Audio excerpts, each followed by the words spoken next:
अगर राजेंद्र गौड़ा राजनीति में नहीं होते तो क्या कर रहे होते? हनुमान बेनीवाल। हनुमान बेनीवाल जाटों में नंबर 1 है। कमी खासियत दोनों बताएं, फिर भी उनको जादूगर कहते हैं। जादूगर काहे के अपने बेटे को नहीं जिता पाए और सबसे सेफ सीट पकड़ रखी है, तब विधायक बन जाते हैं। आपके समाज से एक और नेता है, युवा नेता रविंद्र सिंह भाटी। टिकट नहीं मिल रहा था, हारता। आपको कैसा फ्यूचर लगता है रविंद्र सिंह भाटी का? कल परसों कह रहे थे वो मुझे अल्पसंख्यक का वोट नहीं पड़ा। मानवेंद्र सिंह को बाड़मेर से झालावाड़ भेज रहे, 1000 किलोमीटर दूर के भी उसने झालावाड़ के अंदर कभी देखा ही नहीं। तो सचिन पायलट लेके आए थे उनको वहां से, या झालावाड़ से तो चुनाव जिताने के लिए लेके गए थे क्या उनको?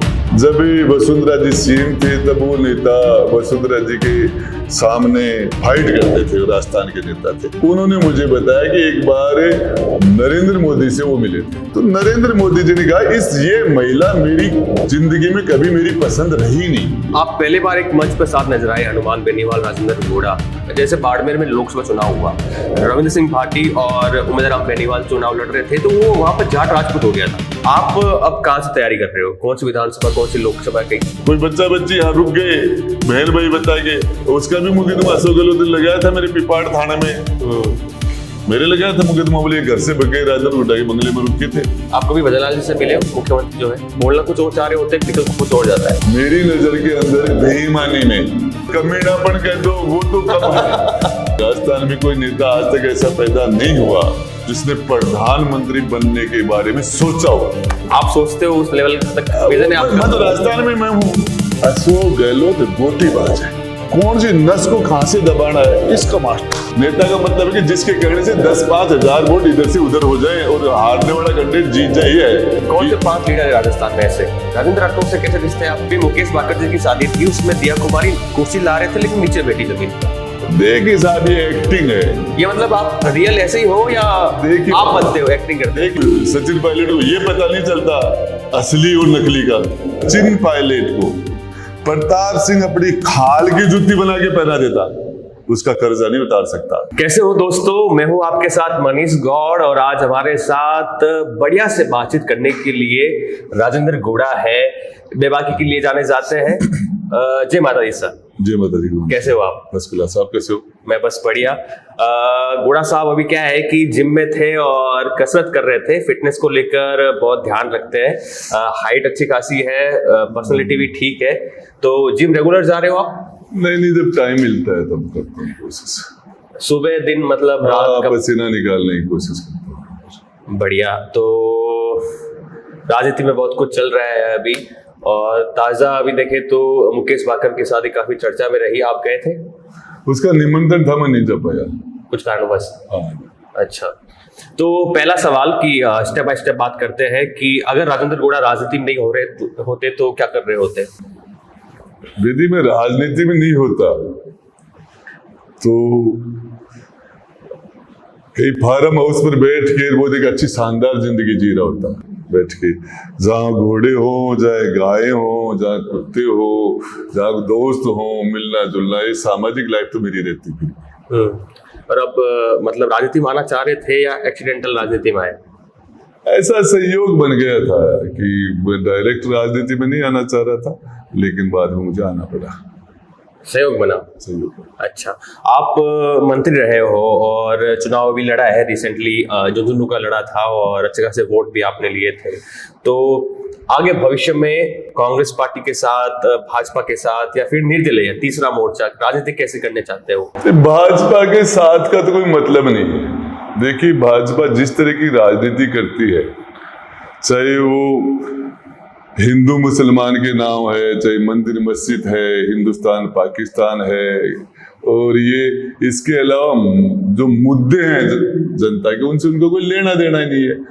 आज राजस्थान के अंदर, मैं पूरे हिंदुस्तान की चर्चा तो नहीं करूंगा, ये राजस्थान के अंदर मुसलमान मजलूम है, बेचारा है, पीड़ित है, और उसको आप विलेन बना रहे हो। कहां से विलेन होगा? कोई गधा गाड़ी चला रहा है तो वो मुसलमान, घोड़ा गाड़ी चला रहा है तो मुसलमान, यदि कहीं पिंचर निकालने वाला, कहीं कोई भी छोटे से छोटा काम कर रहा है तो मुसलमान कर रहा है। मैकेनिक ज्यादा होता है सारे के सारे, जो सबसे छोटा काम कर रहा है, लेबर क्लास है जो, और वो आज उस पूरा का पूरा मुसलमान भयभीत है, डर में है कि कहीं बुलडोजर आ जाएगा, कहीं ये हो जाएगा, कभी दरगाह के ऊपर जिस तरीके की जो हालात ही, कहीं लव जिहाद करके वो नाम कर दिया, कभी ये कर दिया, वो कर दिया। और ये चोमो में जो हुआ, कोई बिना मतलब में डिलीवरी जिस महिला की हो रही थी उसको उठा ले गए, दूसरे बच्चों को उठा ले गए, पूरा गांव खाली हो गया, पूरा शहर मोहल्ला खाली हो गया।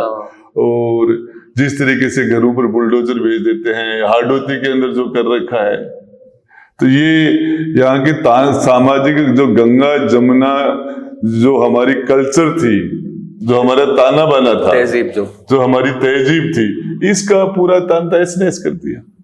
तो बीजेपी के साथ तो कोई जाने का मतलब ही नहीं है, कोई कभी इस जन्म में ऐसी नौबत नहीं आएगी। और रहा सवाल कांग्रेस का, तो कांग्रेस पार्टी की जो स्थिति है कि हिंदुस्तान में बीजेपी को छोड़ के और कोई भी व्यक्ति, कोई भी इंस्टीट्यूट खड़ा होके और कांग्रेस के धक्का मार दिया, कांग्रेस मर गई। दिल्ली में ये काम अरविंद केजरीवाल ने किया, बिहार के अंदर ये लालू यादव ने, नीतीश ने किया, मुलायम यादव ने, ममता मायावती जी ने ये काम यूपी में किया, ममता बनर्जी ने काम बंगाल में किया। चाहे साउथ है, नॉर्थ ईस्ट है, जिसने भी कांग्रेस के धक्का मारा, कांग्रेस मर गई, जर्जर हो गई कांग्रेस। इसमें 50% से ज्यादा तो अनुकंपा नियुक्ति के लोग हैं, फिर कुछ कास्ट की पॉलिटिक्स है, और कांग्रेस तो कांग्रेस को मार देती है। तो ये कमजोर हो रही है कांग्रेस पार्टी, तो क्या नेतृत्व कमजोर है, ऊपर आला कमान का, दिल्ली का पकड़ नहीं आप है? कमजोर की बात करते हो, उत्तर प्रदेश में 400 विधानसभा की सीटें हैं, जिनमें कांग्रेस के पास 400 में से 2 है। बिहार में 242-43 सीटें हैं, जिनके अंदर ये बीजेपी के, कांग्रेस के पास मात्र 6 मिले। बंगाल के अंदर 250 के से ऊपर विधानसभा की सीटें होंगी लगभग मुझे, तो उसमें कांग्रेस के 0 है।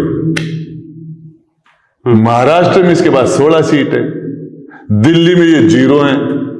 तो कांग्रेस है कहां?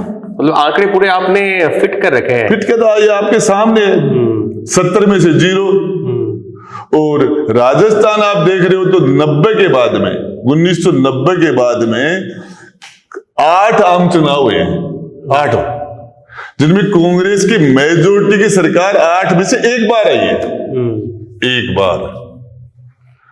और 2 बार तो ये चीफ मिनिस्टर हमने बनाया, लूली लंगड़ी सरकार को 5-5, 7-7 विधायक देके हमने खड़ा किया, बाहर के समर्थन से बने। तो कांग्रेस की तो जो स्थिति है वो है। लेकिन ये अपने राजस्थान पे बात करते तो राजस्थान में 25 साल, अब 30 साल हो जाएंगे कि एक बार बीजेपी कांग्रेस, वो कहते हैं ना कि तवे पे रोटी यहाँ वहां ऐसे सिकती है। बीजेपी ने सरकार बनाई है बहुमत से। हाँ, आज भी 115 है, एक बार 163 थे। बीजेपी की सरकार मेजोरिटी की सरकार। कांग्रेस की सरकार एक ही बार बनी है 8 में से, एक बार नहीं, वो तो हमने बनाई है। हम कोई कांग्रेस ही थोड़ी थे,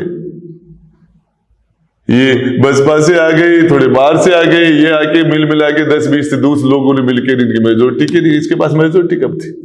तो ये कांग्रेस की स्थिति ठीक नहीं।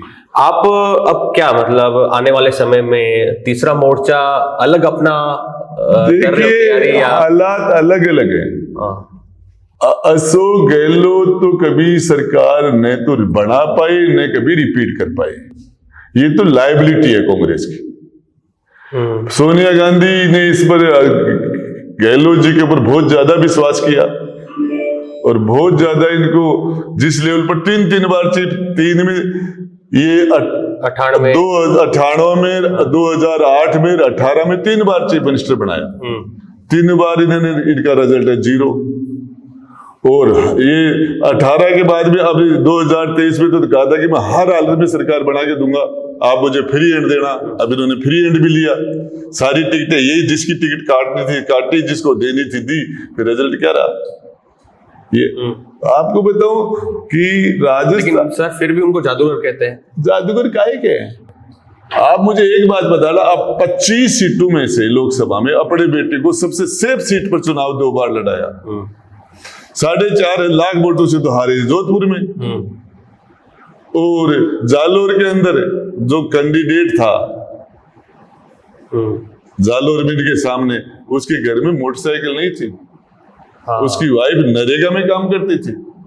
अभी भी मतलब थोड़ा मकान जो है वो इतनी अच्छी कंडीशन नहीं थी उनकी मकान उसकी की भी, हाँ। उसने 3 लाख से 3.5 लाख से छिपा है। तो काय की जादूगिरी है? 3 बार सरकार में मुख्यमंत्री रहे, 200 के अंदर 21 सीटें आए हैं। 200 में से 21 सीटें आए हैं, वो जादूगिरी है? अपने बेटे को सांसद बना नहीं पाए, वो जादूगिरी है? बाकी तो छोड़ो 25 को, अपने बेटे को नहीं जिता पाए। और फिर सरदारपुरा के अंदर तो मुसलमान और इनके समाज के लोग सबसे सेफ सीट पकड़ रखी है, तब विधायक बन जाते हैं। यही एक आरोप वहां पे भी लगता है कि जो अशोक गहलोत वसुंधरा राजे है वो झालरापाटन से चुनाव लड़ती है, वहां पे भी कांग्रेस पार्टी मजबूत उम्मीदवार कैंडिडेट खड़ा नहीं करती। यहाँ अशोक गहलोत के सामने तो भी कई बार बोल चुका, ये बात तो ये चलता रहता है ना। जाहिर है, बहुत बिल मैच फिक्स है। आपको एक बात, दोनों का मैच फिक्स है। जब शंभू सिंह जी खेतासर को टिकट दिया वो वसुंधरा ने, तो उनको लिफाफा पकड़ा दिया, बोले पाली तक तो ये नहीं, तो उनको ये पता नहीं कि मैं चुनाव लड़ने जा कहा रहा हूं। बोले पाली से पहले इस लिफाफे को मत खोलना। पाली में जाके खोला तो उन्होंने देखा इसके अंदर सरदारपुरा। बोले मुझे क्यों बल्ली का बकरा बनाया, मैंने कभी वहां कुछ किया ही नहीं।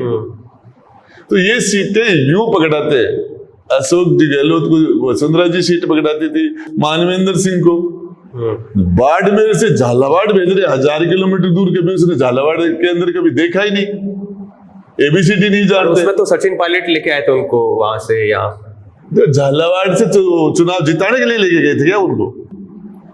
मतलब वसुंधरा के सामने झालावाड़ में मानवेंद्र सिंह को चुनाव जिताने के लिए लेके गए थे क्या? वो तो बल्ली का बकरा था, कुर्बानी देने के लिए भी लेके गए थे। उनको भी पता था, सबको पता था। और यूनुस खान जो बीजेपी में थे उनको वहां भेज दिया टोंक में सचिन पायलट के सामने। वो आपको बताओ, यूनुस खान को तो डीडवाना निर्दलीय सीट निकालनी होती तो डीडवाना लड़ाते। अब वो निर्दलीय भी जीते यहाँ से, और वहाँ ये होता है सिस्टम, मतलब मैच फिक्स होता है राजनीति। तो विचारधारा कहाँ गई फिर? क्या की विचारधारा है? क्या विचारधारा है? मुझे एक बात बताइए, कोई पूछने वाला कौन है? राजस्थान के अंदर 70 साल के अंदर 3.5 लाख करोड़ रुपए का कर्जा था। 3.5 लाख करोड़ का 70 साल में, और अशोक जी ने 5 साल में उसको बढ़ा के 6.5 लाख कर दिया, मतलब लगभग डबल कर दिया। डबल, जो जितना कर्जा 70 साल में हुआ था 5 साल में हो गया राजस्थान की जनता के ऊपर। और रिजल्ट क्या रहा? उसके बाद सरकार नहीं आई।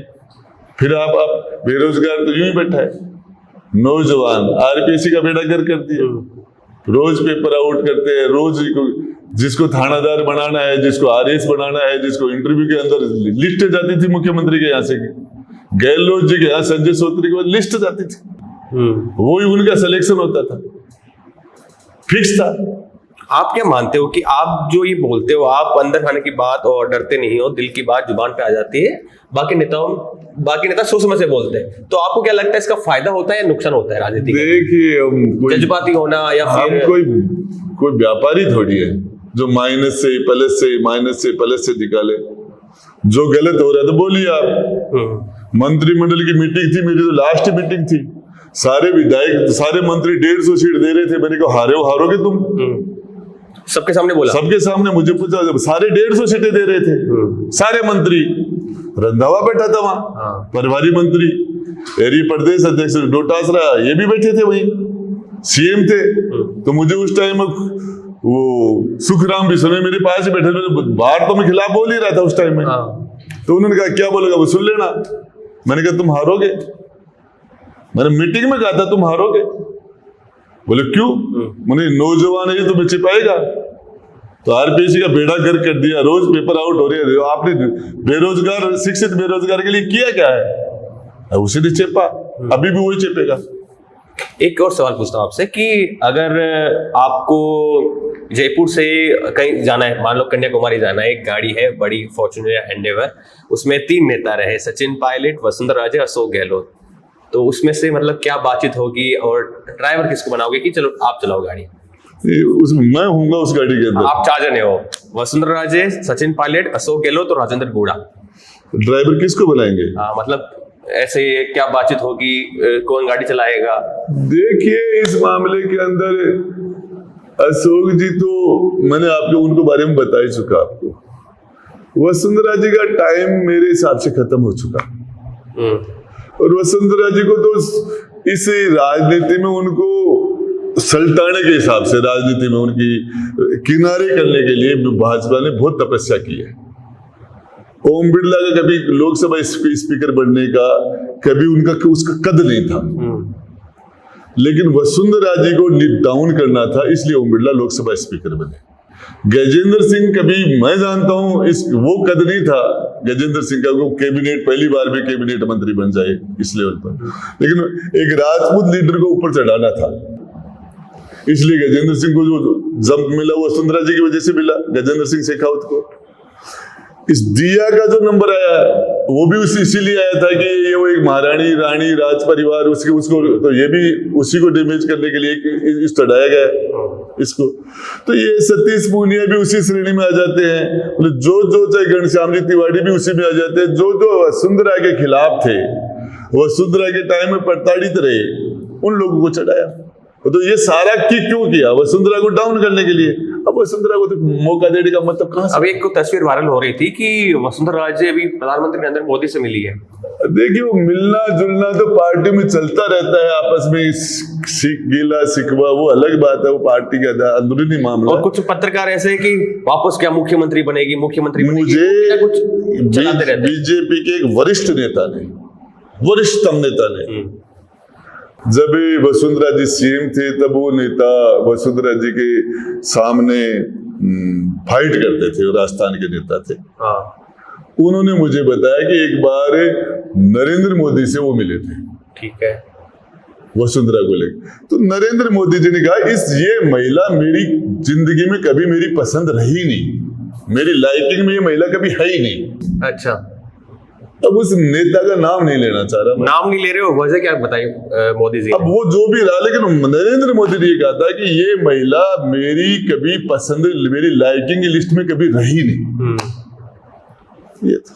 आपकी भी बनती है वसुंधरा राजे से बातचीत होती है? नहीं, कोई खास नहीं था। वसुंधरा जी का जब राज था तब मैं 40 दिन मुझे जेल में डाला, झूठे मुकदमे में लेके मेरे घर भी तोड़े थे।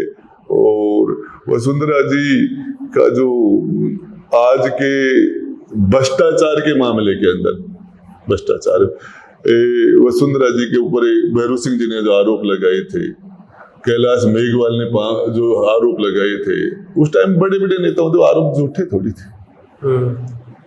वसुंधरा जी का वो ललित मोदी के जो मामले दुनिया भर के जो मतलब ठीक नहीं थे। अच्छा, ये भी होता है ना कि भ्रष्टाचार के पुराने मामले को लेकर डर दिखाया जाता है कि ज्यादा, वही कारण है वो कमजोरी। हर कोई राजेंद्र गुड्डा नहीं होता, हर कोई जेल में जाने के लिए तैयार नहीं होता, हर कोई मुकदमे खाने की हिम्मत नहीं रखता। अभी प्रदेश के अंदर छात्र संघ चुनाव नहीं हो रहे, उस पर राजेंद्र गुड्डा क्या कुछ राय रखते हैं? देखिए कराने चाहिए छात्र संघ के चुनाव, और मेरी जानकारी के हिसाब से राजस्थान के अंदर बहुत सारे नेता हैं जो स्टूडेंट पॉलिटिक्स से निकल के आए, बहुत सारे नेता। आज चाहे राजेंद्र राठौड़ है, चाहे कालीचरण सराफ रहा, चाहे महेश जोशी रहा, चाहे रघु शर्मा रहा, राजस्थान यूनिवर्सिटी से चाहे हनुमान बेनीवाल है, महेंद्र चौधरी है, ये बहुत से लोग थे, चाहे राजकुमार शर्मा, ये एक बड़ी जमात स्टूडेंट पॉलिटिक्स से निकली। ये समझती है, मुद्दे को रिलेट कर पाती है, वो अलग बात है। लेकिन एक इंस्टीट्यूट है जो एक पहली प्राइमरी इंस्टीट्यूट है, बच्चे डेमोक्रेसी के अंदर ये हमें इन बच्चों को, ये जो स्टूडेंट्स है और ये इनकी क्लास है, इनको सीखने के लिए मौका मिलता है इनमें। और वो सारी चीजें इनको ये कराना चाहिए चुनाव, क्यों नहीं करा रहे, ये इनकी कमजोरी है। आप पहले बार एक मंच पर साथ नजर आए, हनुमान बेनीवाल, राजेंद्र गुड्डा, तीसरे मोर्चे की बात करते हैं, आप तीसरे मोर्चे की बात करते हो। देखिए आपको एक राजपूत एक जाट, देखिए आपको एक छोटी सी बात बता दूं, आप जाट राजपूत की जो बात करते हो, तो देवीलाल जी और वीपी सिंह ने मिलके, और उस टाइम में 400 पार पार्लियामेंट मेंबर थे राजीव गांधी के, और उस टाइम में इलाज कर दिया था। एक जाट था, एक राजपूत था, मिलके कल्याण सिंह काली और नाथुराम मिर्जा राजस्थान में मिले थे। तो ये उससे पहले 67 के अंदर हरि सिंह झाला और कुंभाराम आर्य मिले थे 67 में, और वो मेजोरिटी लेके आ गए थे। वो तो उनका विधानसभा भवन ये था पुराने वाला, बड़ी चौपड़ पर गोलियां चली थी, 7 लोग गोली से मर गए थे, लाठीचार्ज हो गया था, रात को उनका हार्ट अटैक हुआ और उनकी डेथ हो गई। इस 67 के अंदर जाट और राजपूत ने मिलके राजस्थान के अंदर 1967 में सरकार का बहुमत ले लिया था अपने दम पर। 57 के स्वतंत्र में भी ये दो एक जगह हुए थे तो कांग्रेस साफ हो गई थी। फिर उसके 10 साल बाद में 89 के अंदर 89 और 90 के अंदर फिर जाट राजपूत, एक कल्याण सिंह कालवी और नाथुराम मिर्जा एक जगह थे। उसके बाद में जाट राजपूत के रूप में वसुंधरा का जो फेस बना था तो दोनों को मैंने वोट डाले थे। वसुंधरा जी को दोनों को मैंने 7 वोट डाला था। तो ये उसके बाद में जो बहुमत आया था, चाहे 2013 के अंदर देख लो, 2003 में देख लो, तो ये जो मेजोरिटी है तो दोनों को मैंने वोट डाला। 2028 में क्या होगा?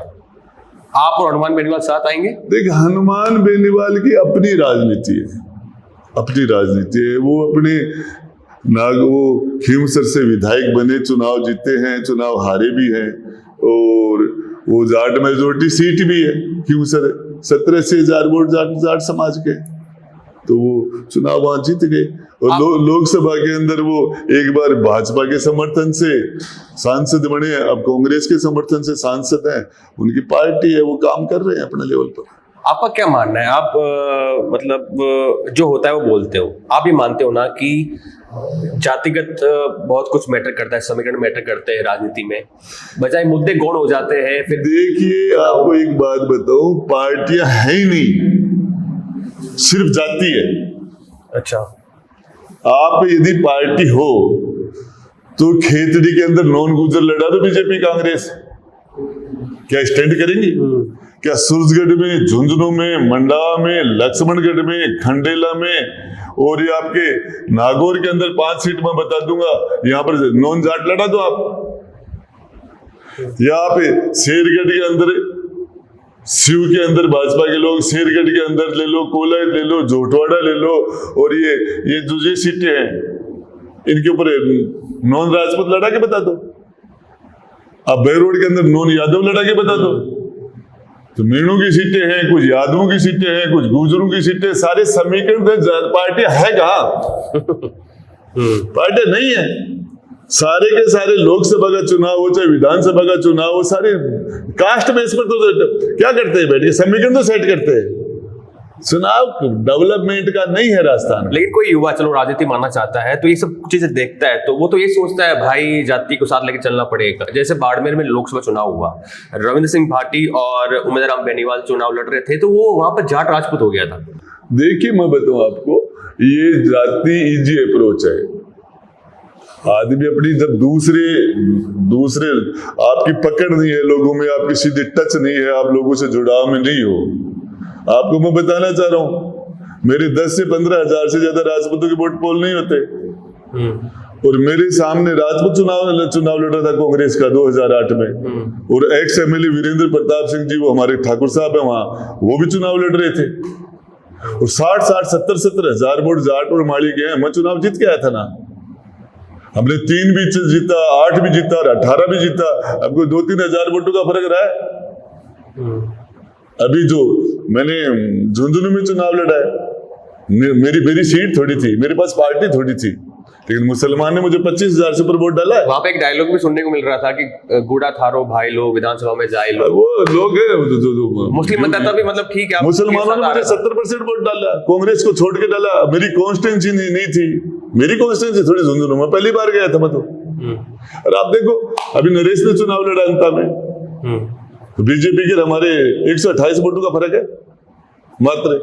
और उससे पहले उपचुनाव थे, कांग्रेस हर जगह तीसरे नंबर पर थी, हर जगह। तो मैं आपको बताऊं, ये पार्टियां जिस दिन मौका मिल जाएगा जनता से हटा। ये जो बड़े बड़े राजघराने हुए हैं राजनीति के परिदृश्य से, कि ओला, मदेरना, मीणा, तो ये आजकल मतलब संघर्ष कर रहे हैं अपने आप को अस्तित्व में बनाए रखने के लिए। देखिए, आपको एक बात बता दूं, जो मुझे उस पर ज्यादा नहीं जाना चाह रहा, लेकिन जितने परिवार, जितने भी मैं आपको बताऊं कि ये जो लोग हैं, अभी आप जाट परिवारों के नाम ले रहे थे, इनकी थर्ड जनरेशन चुनाव लड़ रही है, थर्ड जनरेशन।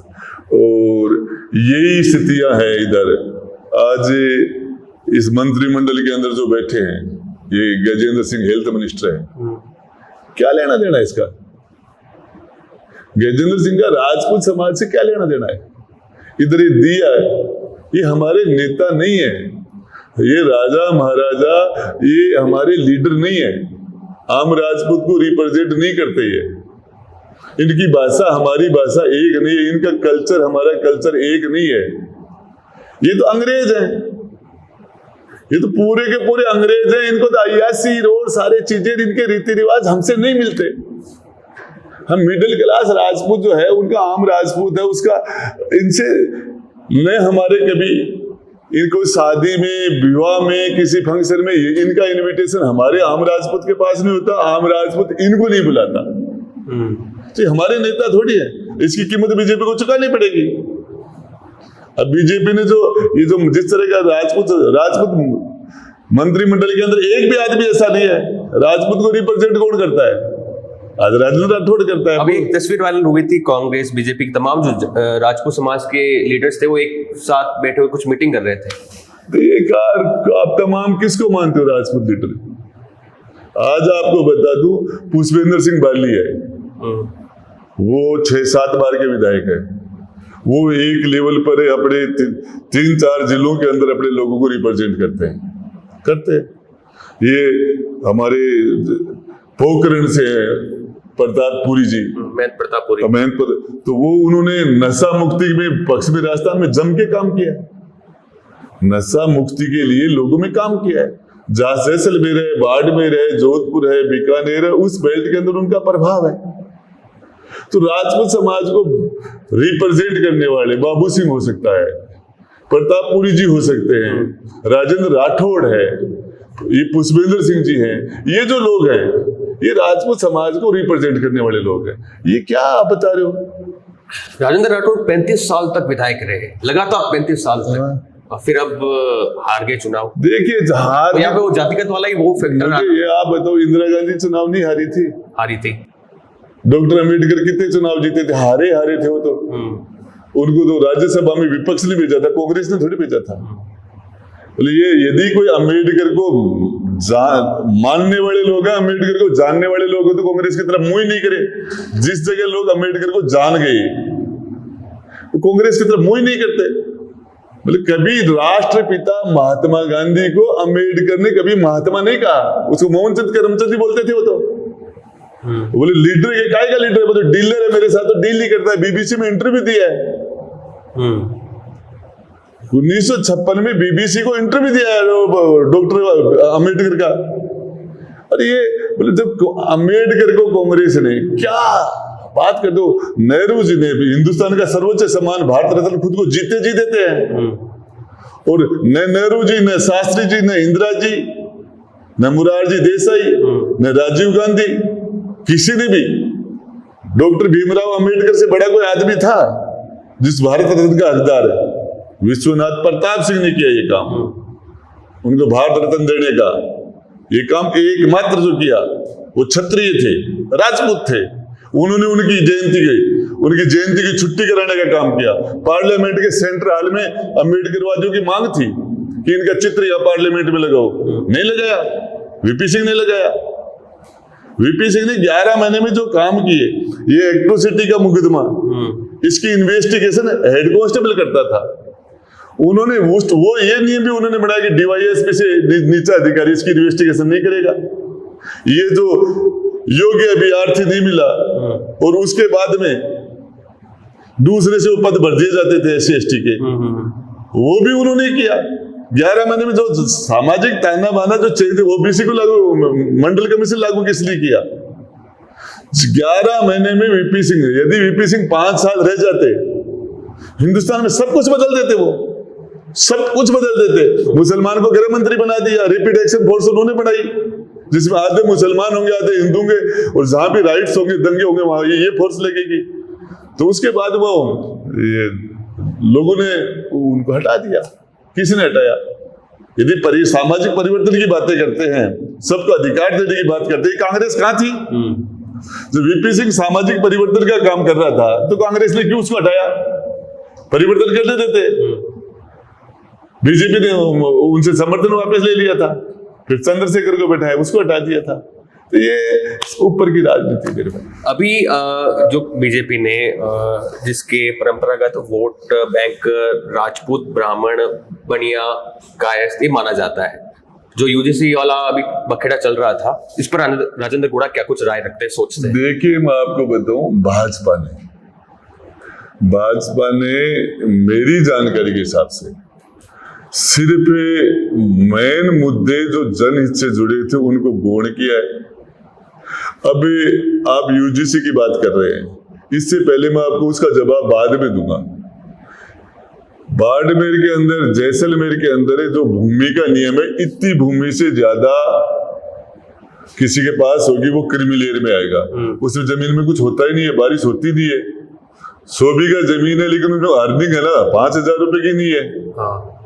भवन है किसी के पास, पुराने बने हुए मकान है, 100 साल पुराने मकान है, उसके अंदर जो लोग बैठे हैं और कहते हैं इसके पास तो बड़ा भवन है। भूमि भवन वाले नियम थे, इसको राजस्थान सरकार ने तो उस टाइम में हम सरकार में थे, हमने किया ये जो ये भूमि भवन का था जनरल कास्ट के जो 10% आरक्षण में, वो नियम हटाया। केंद्र ने क्यों नहीं हटाया? केंद्र की नौकरियों में नहीं है। अब जो आईएएस के अंदर जो जाते हैं और जाते हैं तो 10% जो है आर्थिक आधार पर जो आरक्षण है उनको नहीं फायदा मिल रहा। और यूजीसी वाला जो मामला है, देखिए मैं आपको एक चीज बता दूं, ये मूल ओबीसी है, जाट को छोड़ के, वो बीजेपी का वोट है। और ये जनरल वाला जो आप बताते हो, राजपूत, ब्राह्मण, महाजन, कायस्थ, ये भी बीजेपी का वोट माना जाता है। एससी एसटी मुसलमान कांग्रेस का वोट माना जाता है।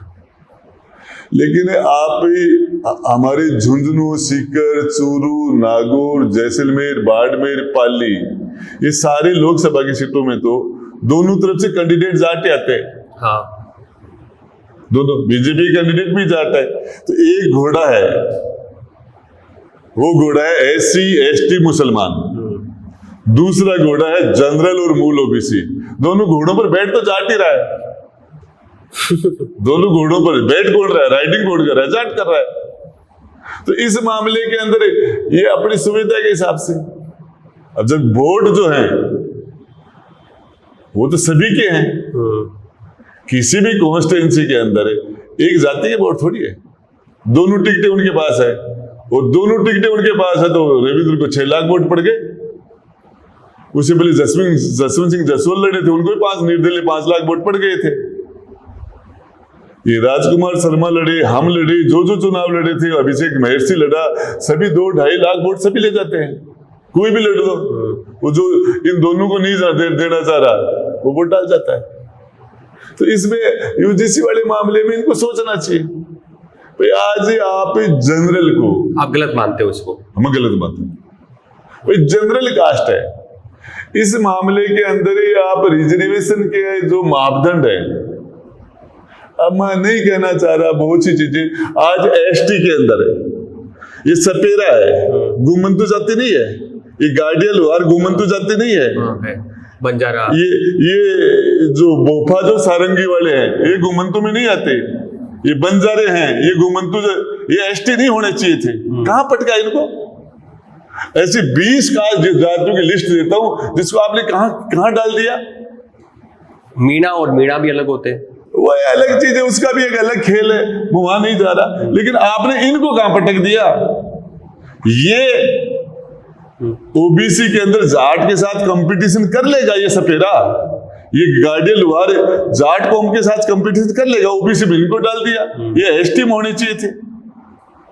ये पूरा ही बेड़ा गर्क है, ज्यादा क्यों बुला रहे हैं मेरे से? मतलब आर्थिक आधार पे होना चाहिए, क्या मानना आपका? देखिए मामला इसके और अंदर इसमें ऐसा भी है कि चलो ठीक है, कोई परिवार है, कोई आईएएस बन गया, आरएस बन गया, कोई बड़ा अधिकारी बन गया, देखा जाता है कि उस परिवार में लगातार ये चलती आ रही है, उसको फिर आरक्षण मिल रहा है। देखिए आपको बताना चाह रहा हूं, ऐसे गांव, मेरे विधानसभा क्षेत्र में एक गांव है नाटास, जिसमें मेघवाड़ समाज के 40 परिवार है। आजादी के 78-79 साल हो गए, उन 40 परिवारों में आज तक चपरासी नहीं बना। अच्छा। मेघवाल में झुंझुनू फॉरवर्ड जिला है, पढ़ा लिखा जिला है, शिक्षित लोग है, नहीं बने। ये नहीं कि पढ़े नहीं थे, पढ़ भी रहे हैं। और ऐसे आज भी मैं कहता हूं ऐसी के अंदर 80% लोग को आरक्षण का फायदा नहीं मिला। चंद परिवार है वो उस पर कुंडली मार के बैठे। 80% लोगों में, जिनमें से 50% लोगों की तो हालत ये है कि वो ईंट भट्टों पर या लोगों के घरों में मजदूरी का, बंधुआ मजदूर का जीवन जीते हैं। ये स्थिति है। उन लोगों तक आज वाल्मीकि समाज है, वो तो वही है। हाँ, अभी भी मतलब उसमें तो 1% भी तब्दीली है ना, नहीं आई। तो क्या जो ये लोग शासन जो व्यवस्था के अंदर बैठे हैं, क्या इनके बारे में नहीं सोचना चाहिए? वाल्मीकि समाज के बारे में नहीं सोचना चाहिए? जिन लोगों को तो आज तक, जिसका दादा परदादा, जिसके पिता, जिसकी 4 पीढ़ियों में, 5 पीढ़ियों में जिस परिवार के चपरासी नहीं बना, और एक परिवार है जिसकी 5 पीढ़ियां लगातार IAS बनती आ रही हैं। अभी ये राष्ट्रपति मुर्मू है, अब इसको आरक्षण की कहां जरूरत है? ये कोटा उनको मिलना चाहिए जो ST के बापड़े हकीकत में ट्राइबल है, जो मतलब संकट में दूर है, स्थिति जिसको अब ये इसके आगे मुर्मू जो राष्ट्रपति हमारे इनके परिवार को रिजर्वेशन है, अब इनको नहीं लेना चाहिए। अब वो उसको लेना चाहिए जिसको, जो इसका हकदार है। अब मुर्मू के बच्चे जहां पढ़ेंगे विदेश में, बेटे हैं, पोते हैं हमारे राष्ट्रपति के, उनके साथ एक ट्राइबल का आदमी, हमारे ग्रासिया परिवार है हमारे 12 के अंदर, 18 के अंदर, वो बच्चे उनके साथ कहां कंपटीशन करेंगे? 4 पुश्ते बता दो जिनका घर जाके अंदर से देखो महल सा है। 100 परिवार SC के, 200 परिवार SC के मिला के घरों में जितने नहीं पैसे लगे, वो तो शहर में एक कोठी लेके बैठे SC के लोग, ST के भी बैठे हैं। तो ये मामला हर समाज में है ऐसा। ये हमारे भी, इसमें सिस्टमेटिक, ये हमारे भी जो राजा महाराजा हैं, सब कुछ दे लेके बैठे, आम राजपूत कहां चला गया? रॉयल जिंदगी जी रहे अभी भी, बिल्कुल जी रहे हैं। वो तो फुल अंग्रेज है। उनके घर में चार्टर प्लेन खड़े, उनके पास हेलीकॉप्टर है, उनके पास सब कुछ है। अब वो उनको, हमारे बड़े गरीब को जो बकरियां चरा रहा है, उसको एक जगह डाल दिया। तो ये छटनी होनी चाहिए, ये तो देखना चाहिए कौन पात्र है कौन पात्र नहीं। चलिए, आप अब कहां से तैयारी कर रहे हो? कौन सी विधानसभा, कौन सी लोकसभा के, कहां चुनाव लड़ना है? देखिए, आपको बताऊं मनीष भाई, इस मामले में चुनाव का काफी समय है, और जहां तक है, जिस जगह किसी के साथ, मजलूम के साथ, गरीब के साथ कहीं भी नाइंसाफी होगी, आपको बता देता हूं, अभी मैं विधानसभा का चुनाव या लोकसभा का कहां से लड़ूंगा, वो मेरी प्राथमिकता नहीं है। एक तो जो ये दोहरा बर्ताव हो रहा है ये मुसलमान के साथ, मुसलमान पूरा भयभीत है, पूरा मुसलमान भयभीत है, डर में है, और ये डर नहीं रहना चाहिए। ये नहीं। दूसरा, पीड़ित जो है, नौजवान है, शिक्षित नौजवान, वो आज आत्महत्या कर रहा है। इस लेवल पर आत्महत्या कर रहा है। मेरे एक ब्राह्मणों का बच्चा पचलंगी के अंदर, और उस बच्चे ने रिंगस के अंदर रेलवे ट्रैक पर खड़ा होकर बड़े बड़े भाई को फोन करता है, भाई मैं मर रहा हूं। 22-23 साल का बच्चा, और आर्थिक तंगी से ट्रेन की सीटी की आवाज आ रही है, बड़ा भाई रो रहा है, वो भी रो रहा है, दोनों रो रहे हैं। बोले भाई मत मार मत मार, हम कोई रास्ता निकालेंगे। फोन चालू है, इतनी देर के अंदर सीटी बजती है और बच्चा कट जाता, कच। ये ऐसी आम स्थिति है नौजवानों के साथ। मैं आपको बताना चाह रहा हूं कि इस लेवल पर पिछले 15-20 साल में यूथ के अंदर आत्महत्या करने का चलन इस लेवल पर बढ़ गया, आप सोच नहीं सकते। रोज ट्रेन से कट रहे हैं, पंखों से लटक रहे हैं, जहर खा रहे हैं, सुसाइड कर रहे हैं। आज उनके बारे में कोटा सिक्कर में तो आए दिन खबरें आती हैं। अरे वो कोटा सिक्कर में नहीं, हर जगह। मेरी शेखावाटी के मैं आपको 50 एग्जाम्पल दे दूं। पहले महिलाओं में होता था सुसाइड का, अब यूथ के अंदर, नौजवान के अंदर बेशुमार ये बीमारी है। इसमें आप गलती क्या मानते हो? कंपटीशन एग्जाम की तैयारी करते हो? कंपटीशन क्या? मुझे एक बात बताइए आप, छोटी सी, हम बीमार की चिंता करते हैं, हम विकलांग की चिंता करते हैं, हम विडो को पेंशन देते हैं, विकलांग को भी देते हैं, बीमार का हम इलाज भी कराते हैं, हम बुजुर्ग को भी देते हैं। इस नौजवान का शिक्षित हो गया, उसने डिग्री ले ली, उसके घर वाले क्या वो वापस कुछ हमें रिटर्न देगा, शादी हो गई, अब उसकी वाइफ उसकी तरफ देखती है, वो उसकी वाइफ उसका ससुराल भी उससे उम्मीद करता है। पहले तो शादी से पहले तो घर वाले ही तो ताने मार रहे थे, पड़ोसी ताने मार रहे हैं, पड़ोसी ताने पड़ गया, क्या हुआ इसका, ताने सुन सुन के मर रहा हो, तनाव में आ रहा है, हादत दबाव में आ रहा है। 6 लाख करोड़ का बजट पेश किया सरकार ने, राजस्थान सरकार ने 6 लाख करोड़ का बजट। मनीष भाई आपको बताऊं, यदि राजेंद्र गुड्डा वहां हो, ईमानदारी से कहता हूं 1 लाख नौजवानों के लिए 1 लाख करोड़ रुपए, क्या बात करते हो। सरकारों में कमी है, जब तक रोजगार नहीं होता, जब तक हम इसको तो उसको 10,000 रुपए दो ना महीने के, दो ना। दूसरी कंट्रीज में देते हैं। अरे क्या कमी है सरकार के पास है, जो हर किसी काम के अंदर 10,000 करोड़ 20,000 करोड़ रुपए दे रहे हैं ना, इस स्कीम में, इस बांध में दे दिए, इसमें दे दिए, विधायक आपको पेंशन भी आ रही होगी, आ रही है। बड़ी बड़ी विधायक आवास में बड़े बड़े 3-3 4-4 रूम वाले वो अलॉट कर रखे हैं, व्यवस्था दे रखी है, फ्यूल भी देते होंगे जो विधायक रहता है। तो इन चीजों में थोड़ा कटौती करके यहाँ कर सकते हैं, देखिए नहीं कर सकते। आपको एक बात बताऊं, साल में 1 साल में कम से कम 100 कार्ड ऐसे आते हैं शादी के, 100, और वो कहते हैं गुड्डा इस बच्चे के बाप नहीं है, इसके माँ बाप दोनों नहीं है, इस बच्चे के माँ बाप तो है लेकिन शादी की स्थिति नहीं है, आप आर्थिक सहयोग देते हो लोग, वहां लोग इकट्ठे होते हैं, उसमें राजेंद्र गुड्डा खड़ा होता है, और हम उसमें आर्थिक सहयोग नहीं, हमारी बच्ची मान के हम उसको सहयोग करते हैं। और इसमें जो हमारी बात जो कर रहे हो ना आप, सभी जाति की हेल्प करते हो आप। सभी जाति की, सर्व समाज की, कम से कम 100 कार्ड आते हैं मेरे पास साल में, कम से कम। और वहां जाके खड़े होके चुपचाप, बिना किसी प्रचार तंत्र के, बिना किसी और सिस्टम के, और जाके व्यवस्था करते हैं। क्या तुम्हारी ये 25-50 हजार रुपए की पेंशन की से होती है क्या व्यवस्था? ये उसमें दूसरे लोगों से मांगते हैं, यार 50 लाख रुपए तू दे, 50,000 रुपए तू दे, हम हमारी जेब में मिला के, और फिर उस बच्ची को टिप्पणी चढ़ा देते हैं। जो आर्थिक सक्षम है वो हाँ, कर सकते हो। हमारे पास बीमार आते हैं, पब्लिक के बीच में रहते हैं। ये तो मैंने आपके बारे में सुना है कि आपका वहाँ मकान है गांधीनगर में, एसएमएस के पास, वहाँ कोई भी जाता है तो आपने ठहरने की, रुकने की, खाने की व्यवस्था कर रखी है? बिल्कुल, मैं जब मंत्री था 500 लोग रुकते थे मेरे पास। मुझे किसी ने बहुत पहले कहा था, रुकने का, ठहरने, महिलाओं का अलग था, जेंट्स अलग था, उसमें भी कोई बच्चा बच्ची यहाँ रुक गए, बहन भाई बता के, उसका भी मुकदमा अशोक गहलोत ने लगाया था मेरे पिपाड़ थाने में, मेरे लगाया था मुकदमा, बोले घर से बगैर राजेंद्र गुड्डा के बंगले में रुके थे, मेरे 8-10 मुकदमे अशोक गहलोत ने लगाए थे। मुकदमे तो मेडल होते हैं ना नेता के लिए, अब वो लेटर वो होते हैं, लेकिन इस राज्य में भी लगे हैं, उस राज्य में भी लगे हैं, उससे पहले भी लगे हैं, मेरिट बन गई। आप कभी भजनलाल जी से मिले हो, मुख्यमंत्री जो है? भजनलाल जी से एक आधी बार मिलना हुआ, 1-2 बार बात हुई। हाँ। वो मतलब बार बार क्या है कि थोड़ा सा कभी बोलना कुछ और चाह रहे होते, निकल कुछ और जाता है। देखिए आप नए इस कारण से, देखिए मैं बताऊं, मुख्यमंत्री भजनलाल जी मेरी नजर के अंदर बेईमानी में, वो अशोक गहलोत या इनसे पहले जो रहे उनकी टक्कर में नहीं आते, बेईमानी नहीं आती। आदमी तो सीधा है ही, भाई इसके अंदर है वो कूटनीति कह दो, वो जो कमीनापन कह दो, वो तो कम है, कुछ भी कह दो उसको, लेकिन भजनलाल जी के अंदर वो है ना, अशोक जी की टक्कर का तो नहीं है।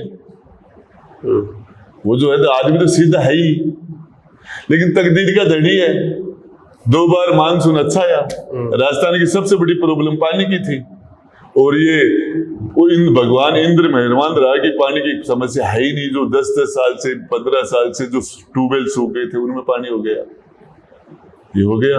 और दूसरा, इन्होंने ये भैरू सिंह जी मुख्यमंत्री 3 बार रहे, वसुंधरा, ये गहलोत जी भी 3 बार रहे, वसुंधरा जी 2 बार रहे, लेकिन पानी की जो समस्या थी राजस्थान में, ये यमुना का पानी है, कुंभाराम लिफ्ट में है, और है, इस मामले में जो बड़ी समस्या थी राजस्थान की, जिसको मैं मेजर समस्याओं में मानता हूँ, अपने राजस्थान में पानी की किल्लत है। हाँ, तो किसानों के उस लिए मामले में भजनलाल जी ने काम किया है। आपके मतलब पूरे दिन में या पूरे महीने में सबसे अधिक कॉल किस नेता को जाता है, किस नेता का आता है? नेता का कॉल तो मतलब जिससे वाइब मिलती हो, वाइब मतलब मन मिलता हो यार ये ठीक है। देखिए इसमें सबसे बड़ी बात है वो नेता के मामले में तो राजस्थान हम लोग कमजोरी हैं। राजस्थान में कोई नेता आज तक ऐसा पैदा नहीं हुआ आज तक जिसने प्रधानमंत्री बनने के बारे में सोचा हो। सीमित सोच है। बनना नहीं बनना प्रयास करना ये तो सेकेंडरी है। बनने का प्रधानमंत्री की कुर्सी की तरफ किसी नेता ने देखा ही नहीं आज तक। ये तो राजस्थान की लीडरशिप का लेवल है। आप सोचते हो उस लेवल तक विजन है आपका? मैं तो राजस्थान में मैं हूँ, लेकिन राजस्थान में लीडरशिप का लेवल तो है ही है, ये बता दो आपको। और यहाँ चीफ मिनिस्टर जो जितने बने वो सारे दिल्ली ने बनाए। भजन लाल जी का नाम क्यों ले रहे हो आप? अशोक गहलोत क्या जनता की पैदाइश थी, चॉइस थी? वसुंधरा जी क्या जनता की चॉइस थी? भैरू सिंह जी क्या जनता की? सारे के सारे चीफ मिनिस्टर तो चाहे सुखाड़िया ले लो, चाहे शिवचंद माथुर ले लो, चाहे हरदेव जोशी ले लो, आज तक सारे चीफ मिनिस्टर दिल्ली ने तो बनाए। बिहार का चीफ मिनिस्टर वो बिहार की जनता बनाती है। बिहार में चीफ मिनिस्टर वहां की जनता बनाती है। यूपी का चीफ मिनिस्टर है, बंगाल का चीफ मिनिस्टर है, वो लोग अपनी जनता की चिंता करते हैं। ये लोग दिल्ली की चिंता करते हैं, दिल्ली बनाती है इनको। ऐसा होना चाहिए कि यहाँ की जनता खुद तय करे कि हमारा नेता कौन हो। होना चाहिए। सारा पावर तो सीएम के पास है, सारा खेल। कांग्रेस में कौन सा लगता है लीडर की ये मुख्यमंत्री बनने के लायक है? कांग्रेस लीडर कांग्रेस के अंदर आपको बता दूं, इसमें नो डाउट कोई करे न करे अलग बात है। कांग्रेस में सचिन पायलट के अलावा लीडर है कौन? भाई उसका पूरा समाज उसके पीछे खड़ा है, यूथ है, नौजवान है। 21 सीटों से उसने 99 कर दिए थे ना। उस आदमी ने किया था ना। फिर उसके साथ हुआ क्या? सचिन पायलट के साथ वो हुआ। विपक्ष तो अशोक गहलोत ने विपक्ष को तो विपक्ष माना नहीं, सचिन पायलट को तो विपक्ष मान रखा था। कई बार क्या होता है, सास और बहू, तो सास होशियार होती है तो शादी के बाद में बहू ऐसे हालात पैदा कर देती कि बहू को अलग होना पड़ता है। तो अशोक गहलोत ने ऐसे हालात पैदा कर दिए थे, ऐसे हालात कि सचिन पायलट रह ही नहीं सकता था। ऐसे हालात पैदा कर दिए थे। उनके काम रोक रहे थे, फाइल सारे उनके काम थे, उनके लोगों के काम थे। और टारगेट सचिन पायलट के घर के ऊपर से कोई परिंदा भी निकलता था तो वो उसकी रिपोर्ट लेते थे। कौन उसके घर जा रहा है, कौन आ रहा है, फोन टेप करने हैं, वो करना है। मैं तो उसके पेशेंस की दाद देता हूँ। सचिन पायलट को जो धैर्य पेशेंस उस आदमी ने रखा, उसकी दाद देता हूँ। हमसे तो इतना नहीं, हम तो नहीं रख सकते इतना पेशेंस। माली समाज जो है तबका है वो इतना नहीं है, लेकिन फिर भी अशोक गहलोत कैसे, कुछ ना कुछ आप मानते होंगे ना, कुछ तो वो कैसे भी खिलाड़ी हो लेकिन कैसे गोटियां फिक्स करनी है वो सब उनको आता है। देखिए गोटियां, ये आपने बिल्कुल सही है। आपका बिल्कुल पहली में एक शानदार बात कही आपने। अशोक गहलोत जननायक नहीं है, अशोक गहलोत रिपब्लिक का लीडर नहीं है। अशोक गहलोत गोटीबाज है। गोटियां फिट करने में इसका कोई मुकाबला नहीं है। ये आपको बताऊं, इसको पता किस जगह चोट मारने से अगला आदमी मरेगा। अच्छा। उसी जगह चोट मारता है, पॉइंट पता होता है बिल्कुल। कौन सी नस को कहां से दबाना है, इसका मास्टर। वो नसें है ना, ये एक्यूप्रेशर का जानकार है। ये कौन सी नस से ठीक हो जाएगा, ये इसका नॉलेज अच्छा है। बाकी तो मतलब सचिन पायलट ऐसे नहीं है, इतने माहिर नहीं है। सचिन पायलट लीडर है। एक बात कहनी पड़ेगी कि राजेश पायलट थे, आमतौर पे अभी देख रहे हैं हम अभी की सिचुएशन में कि राजस्थान में जो टॉप के लीडर रहे उनके बेटे इतने बाप से आगे निकले या बाप का जितना नाम कमा ले, उतने सचिन पायलट में हम गिन सकते हैं कि वो एक अपना प्रभाव और बढ़ा ही रहे हैं। देखिए सचिन पायलट को संघर्ष मिला है, सचिन पायलट, और ये स्ट्रगल है ना 5 साल सचिन पायलट ने, आपको बता दूं, ये 14 से लेके 13, 14, 18 तक संघर्ष किया और 18 के बाद में 23 तक फिर संघर्ष रहा। तो स्ट्रगल ने उसको और ज्यादा मजबूत बना दिया। जो संघर्ष मिला उसको, ये तकदीर है उसका कि सचिन पायलट को जो संघर्ष इतना करना पड़ा, उस संघर्ष से बाकी लीडरों के बेटों को संघर्ष नहीं करना पड़ता, इसको स्ट्रगल मिला। अभी कांग्रेस में कह रहे हैं कि पहले 2 गुट थे, अब गोविंद सिंह डोटासरा पे अपना प्रभाव बढ़ा रहे हैं। देखिए मैं आपके इलाके से आते हैं, शेखावाटी से। देखिए आपको एक बात बता दूं, मेरी जानकारी के हिसाब से गोविंद सिंह डोटासरा की बात आप करते हो तो कोई लीडर वो होता है जो किसी कैंडिडेट को 10,000 20,000 वोट 5,000 वोट दिला दे। तो डोटासरा किसी को वोट नहीं दिला सकता कि अपनी कॉन्स्टिट्यूंसी में तो खुद लड़ेगा, दूसरी कॉन्स्टिट्यूंसी में जाके जो न पढ़ने वाला वोट उसको दिलवा दे। न सिक्कर में नहीं दिला सकता, झुंझुनू में नहीं दिला सकता, लक्ष्मण गढ़ में तो खुद लड़ रहा है। अब जिस जगह चाहे वो सिक्कर प्रॉपर है, चाहे खंडेला है, चाहे आपका धोद है, चाहे दादारामगढ़ है, वहां जाके वोट थोड़ा डाला सकता है। नेता का मतलब है कि जिसके कहने से 10-5 हजार वोट इधर से उधर हो जाए और हारने वाला कैंडिडेट जीत जाए। ये है। कौन से 5 लीडर है राजस्थान में ऐसे? ये 5 नेताओं का नाम बता दो आप। सचिन पायलट है एक, ये किरोड़ी लाल मीणा भी है। ठीक है। किरोड़ी लाल मीणा अपने जाके किसी को वोट डाला सकता है। 20-30 ऐसी सीटें हैं जिसमें किरोड़ी लाल और राजेंद्र राठौड़ भी है। 3, मुझे हनुमान बेनीवाल भी है। 4, नरेश मीणा भी है। 5। ये लीडर मानते हो आप? ये दूसरी सीट पर वोट डाला सकते हैं। राजेंद्र राठौड़ से कैसे रिश्ते हैं आप? राजेंद्र राठौड़ में तो मैं आपको बताऊं कि पब्लिक के बीच में रहता है, लोगों की सुनता है। मुझे वो सहज सरल लगते हैं। लोगों की सुनता है, लोगों के बीच में रहता है। आज भी ये हमारे समाज के जितने मंत्री है या राजस्थान के कोई भी मंत्री है, उसके घर से इतनी भीड़ नहीं होती कि राजस्थान के जितने भी मंत्री है उनमें आज वो हारा हुआ विधायक है, लेकिन उसके घर की जितनी भीड़ है उसकी किसी घर नहीं रहती। तो आज भी कोई आदमी उसके घर जाता है तो छाछ पिलाता है। राजेंद्र राठौड़ के घर जाता है तो छाछ है, राबड़ी है, मिलाता है, सुनता है, और जो भी उसके एक है वो आज प्रेजेंट में कुछ भी नहीं है, लेकिन लोगों को रिलीफ देता है। तो मत कहता हूँ नेता हो। एमएलए बनना, एमपी बनना, मंत्री बनना अलग बात है, लीडर बनना अलग बात है। तो लीडर कौन है? बस क्या दिया लीडर है? वो health minister Gajendra Singh leader है? अभी मुकेश बाकर जी की शादी थी, उसमें दिया कुमारी कुर्सी ला रहे थे लेकिन नीचे बैठी जमीन पर। देखिए साहब, ये एक्टिंग है। ये एक्टिंग। कोई आदमी रोज हुक्का पीता है, एक हुक्का पीने की एक्टिंग करता है, ये तो ये इससे कोई फर्क नहीं पड़ता। मैं आपको बताना चाह रहा हूँ, वो तो मुकेश बाकर की वहां नीचे बैठी अच्छी बात है, लेकिन किसी राजपूत के घर में नीचे जाके बैठे ना, कोई राजपूत हो उसके आम राजपूत के घर दिया जाके नीचे, भाकर के घर तो बैठ गई, सतीश पुनिया की तो राखी बांध दी, लेकिन राजेंद्र राठौड़ की तो राखी नहीं बांधी। किसी राजपूत है, आप अपने परिवार डीएनए तो एक ही तो होगा। वो ठीक है, वो भवानी सिंह के जन्म की, दूसरे लोग यहाँ जन्म गए। मुकेश बाकर के कुर्सी पर नीचे बैठी थी वो, तो किसी राजपूत के घर में जाके नीचे बैठे क्या? वो वहां तो प्रिंसेस बन जाती है और वहां जाके नीचे बैठ जाती है। यही तो दर्द है सारा। और दर्द क्या, लड़ाई क्या है? तो आप तो कहीं मतलब बैठ जाते हो, आप शर्म नहीं करते, आप मतलब जनता के बीच में रहना पसंद करते हो। देखिए आपको एक बात बताऊं, आप पेड़ पे चढ़ जाते हो, बैलगाड़ी पे चढ़ जाते हो। आपको बताऊं जो है ना, ये मतलब आप रियल ऐसे ही हो या आप बनते हो, एक्टिंग करते हो? देखिए मैं आपको एक बात बताता हूँ, आपको बात। मैं मंत्री जब था, मेरे बेड के ऊपर, जिस बेड पर मैं बैठा रहता था, उस पर 20-20 लोग बैठे रहते थे उस बेड पर। मेरे कमरे के अंदर जिसमें जन सुनाई करता था उसमें 50 लोग रहते थे। आप अपनी एंट्री कमरे तक देते थे लोगों को? मैं आपको बताना चाह रहा हूं, मैंने रात को, सर्दी के अंदर रात को, कभी मेरा गेट है ना, गेट, इसको बंद नहीं करता मैं कभी। ज्यादा सर्दी होता तो 2 कंबल ओढ़ लेता हूं, 2, लेकिन कुंडी बंद नहीं करता अंदर से। सर्दी आ रही तो यदि रात को 2 बजे आके गेट को नॉक करे तो मुझे उठ के कुंडी नहीं खोलनी पड़े, वो सीधा अंदर आ जाए और सीधा आके रजाई में, मेरे कम्बल में, मेरे बेड पर बैठ के और उसके अंदर पांव देके बैठते हैं लोग।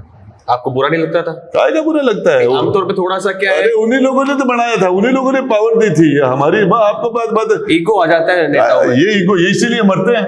आप में ईगो नहीं? ओके, किस चीज का ईगो? जिन लोगों ने हमें बढ़ाया है, जिन लोगों ने हमें ताकत दी है, जिनकी वजह से हम मंत्री बने, जिनके विधायक बने, उसको क्या ईगो दिखाना? उन्हीं की वजह से तो है। राजनीतिक जनता पार्टी की वजह से थोड़ी था, जाति की वजह से थोड़ी था, उन लोगों की वजह से था। उनके बीच में रहता हूँ, आज भी रहता हूँ, आगे भी रहूंगा जब तक। आपके समाज से एक और नेता है, युवा नेता रविंद्र सिंह भाटी। देखिए मेरी भाई, आपको बताऊं, राजेंद्र राठौड़ का इंटरव्यू किया तो वो कह रहे हैं कि मैंने उनको सलाह दी है कि वो जो अहंकार और गुरूर नहीं आना चाहिए। देखिए मैं बताऊं, नेता सोशल मीडिया वाला वो नेता कौन होता है मेरे भाई? मैं अपनी जाति के वोट लेके चुनाव जीत गया, गोविंद डोटासरा 17 से 1000 टमा। रविंद्र भाटी के वहां भी शिव के अंदर 70-80 हजार राजपूत है, सामने मुसलमान लड़ता है और कांग्रेस का मुसलमान लड़ रहा है, और ये दो ही बड़ी जातियां, राजपूत और मुसलमान। 5 प्रत्याशी थे वहां पर। अब मुझे बता, प्रत्याशी तो 5 थे, लेकिन स्वरूप सिंह को 22,000-21,000 वोट मिले।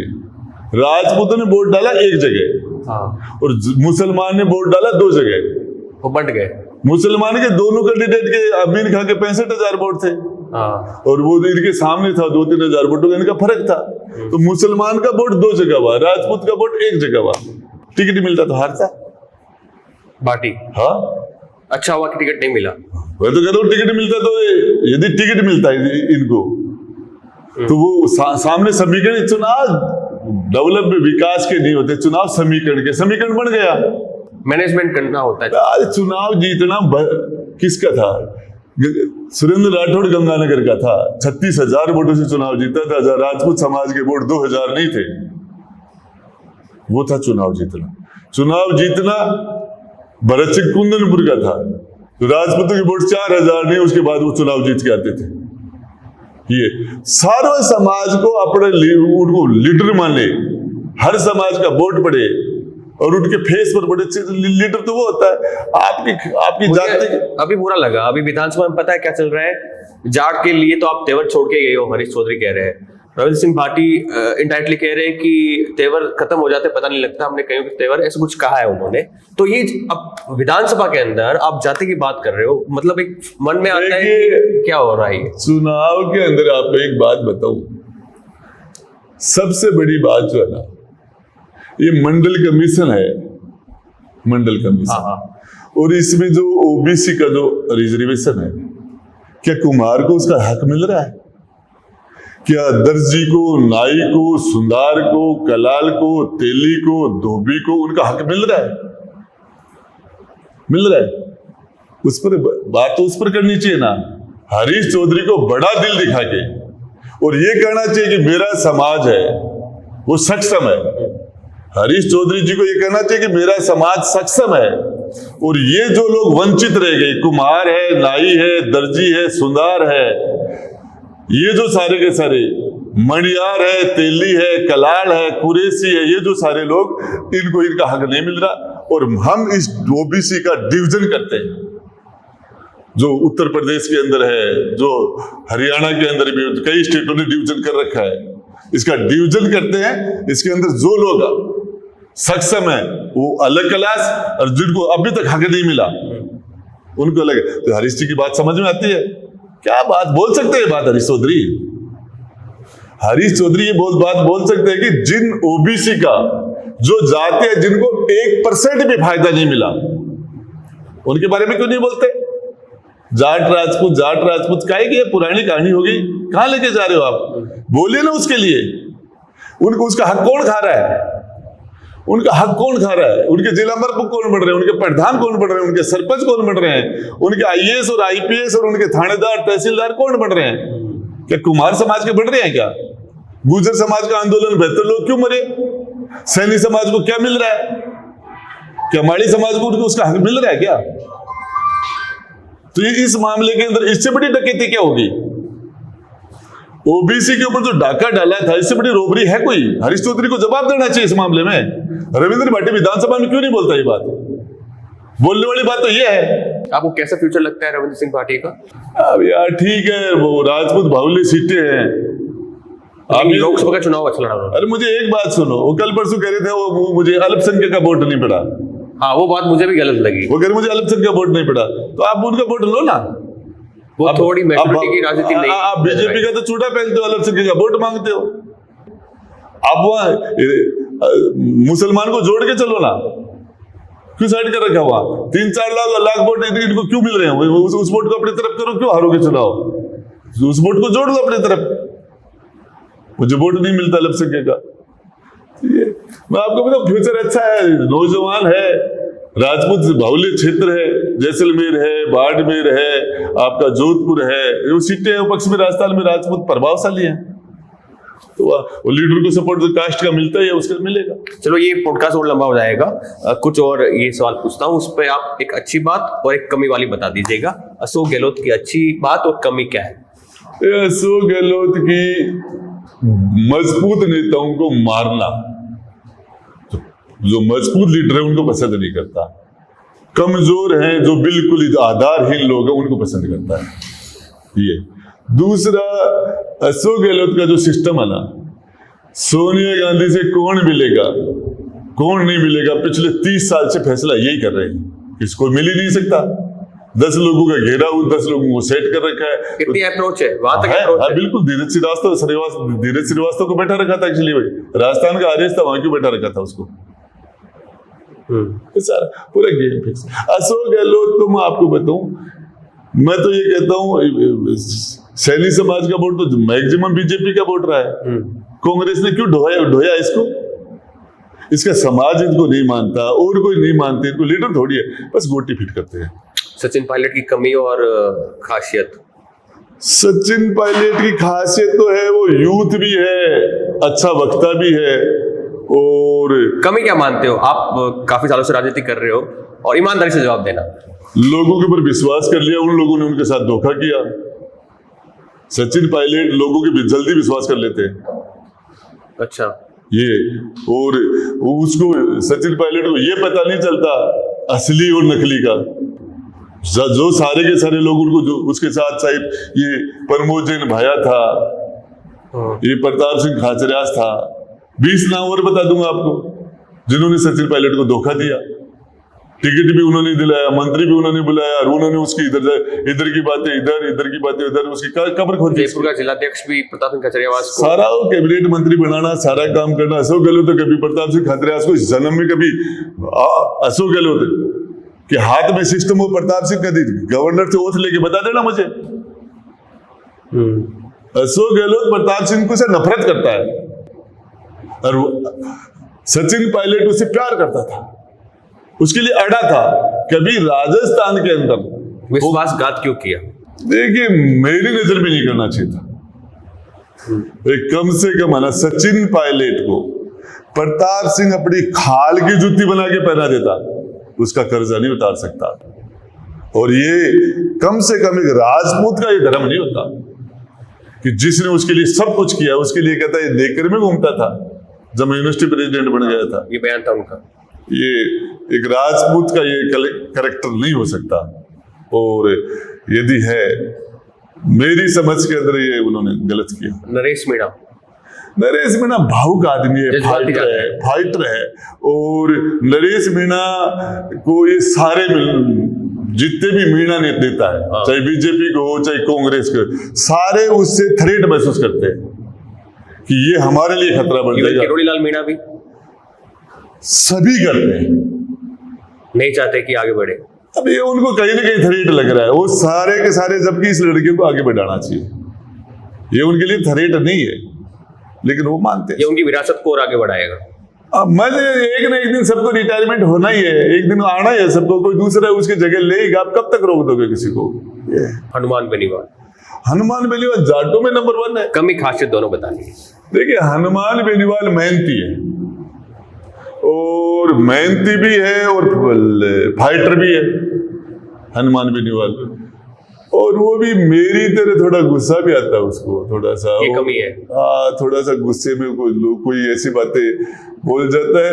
दिल का साफ है, मतलब मेरी नजर में जाट नेताओं में सबसे बढ़िया, दिल का सबसे बढ़िया आदमी तो हनुमान बेनीवाल। ये वायरल होगी बात, हो जाने दो, कहां दिक्कत है? सबसे बढ़िया आदमी है, दिल का, बेईमान नहीं है। दूसरों की बजाय बार गोविंद डोटासरा और हनुमान बेनीवाल का कंपैरिजन करो, एक नंबर। हनुमान कहीं नहीं हटता डोटासरा, कांग्रेस पार्टी को छोड़ के डोटासरा कहीं अड़ ही नहीं सकता राजनीति के अंदर। पीसीसी चीफ इसलिए बनाए रखा है कि जाट नाराज हो जाएंगे दोबारा। वो होता अलग बात है पार्टियों की।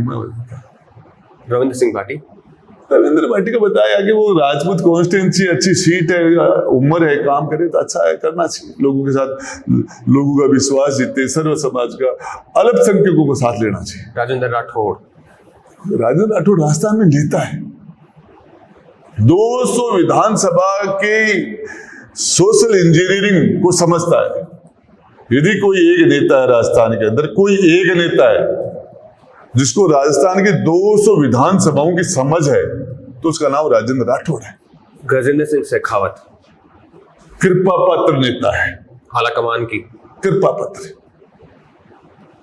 यही कहना चाहोगे बस? बस कृपा पात्र नेता है। बाकी खासियत यही खासियत है कि किसी की कृपा हो गई, रानी को, महारानी को सल्टाना था वसुंधरा को, और किसी राजपूत को फेस को आगे लाना था। मैडम ने वीटो पावर लगा दिया था, बनने नहीं दिया प्रदेश अध्यक्ष। 8 लाख राजपूतों को यहाँ इकट्ठा कर लिया भवानी निकेतन में, और मोक्ष प्राप्ति के स्पीच दिला दिए, फिर लूट को ले जाके दिल्ली ले गए, क्षत्रिय संघ को यूज कर लिया। क्षत्रिय सिंह को तन सिंह जी थे, उनकी नीति थी कि जहाँ जो 2 राजपूत खड़े हो जाएंगे वो हम किसी का सपोर्ट नहीं करेंगे, और उस नीति को तोड़वा ये दिया। फिलोसफी थी उनकी। हाँ, फिलोसफी थी। उसके अंदर जोधपुर के अंदर कर्ण सिंह उच्चाड़ा चुनाव लड़ रहा था, उनके सामने तो क्षत्रिय संघ को काम नहीं करना चाहिए था, तटस्थ रहना चाहिए था, लेकिन वो ये कर्ण सिंह उचागा का साथ नहीं देके शेखावत जी का साथ दिया। तटस्थ रहना चाहिए था, दोनों तो समाज के आदमी थे, तो सामाजिक संगठन को साइड में रहना चाहिए था, लेकिन उन्होंने कर दिया उसका। फिर दिल्ली ले जाके प्रमोशन, गजेंद्र सिंह को प्रमोशन दिला रहे थे और डिमोशन हो गया। आपको एक बात बताऊं, ये जैन समाज के लोग हैं, कितने वोट हैं इनके, लेकिन पूरी हार्डोती को कैप्चर कर रखा है। ओम शांति के नारे लगते हैं। ओम बिरला लोकसभा का चुनाव लड़ता है, धारीवाल उसकी मदद करता है। अभी ये प्रमोद जैन भाया चुनाव लड़ रहा था कांग्रेस से, ओम बिरला ने उसकी मदद की। उससे पहले लोकसभा का चुनाव होता था और वसुंधरा का सुपुत्र दूसरा चुनाव लड़ता है तो बीजेपी का, तो प्रमोद जैन भाया कांग्रेस को उसकी मदद करता है। वो प्रमोद जैन चुनाव लड़ता है तो वसुंधरा उसकी मदद करती है। इस वाले अभी उपचुनाव में हुआ था ऐसा? ये अभी ओम बिरला ने मदद की इसकी, ओम बिरला ने पूरी मदद की है प्रमोद जैन भाया की। और चुनाव का वसुंधरा का, और चुनाव वहां जो चुनाव था वो प्रमोद जैन भाया का, और कांग्रेस बीजेपी का चुनाव नहीं था, वो चुनाव हो गया था लोकसभा स्पीकर ओम बिरला का और वसुंधरा का। अच्छा, ये चुनाव था, और ओम बिरला ने हराया चुनाव बीजेपी को। अब वो एक्टिव एक बार भी नहीं आया यहाँ पर। अरे नहीं, उसने हराया, सारा खेल, पूरा खेल वो खेल रहे थे। मतलब हार्डोती के अंदर तो पूरा एक आदमी ईमानदार था, भरत सिंह कुंदनपुर, जो अपने बाल काट के पैकेट में डाल के महीने अशोक गहलोत को बेचता था।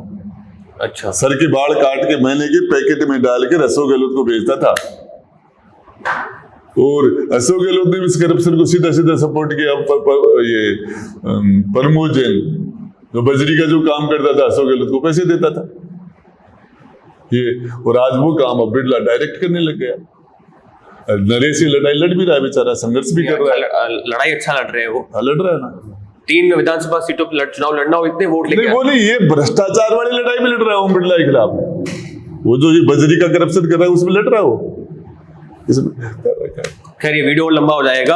हमसे बातचीत करने के लिए धन्यवाद, और भविष्य की राजनीति को लेकर शुभकामनाएं। अगर विधानसभा में आप ग्रस्त हुए दिखे तो मजा आता है। वो लाल डायरी वाला काफी वायरल हुआ था, कुछ पन्ने वन्ने और रिवील कर दीजिए कभी मौका मिले तो। धन्यवाद। बने रहिए खबरों पर, और कैसी बातचीत लगी हमें कमेंट के माध्यम से बताइएगा। नमस्कार।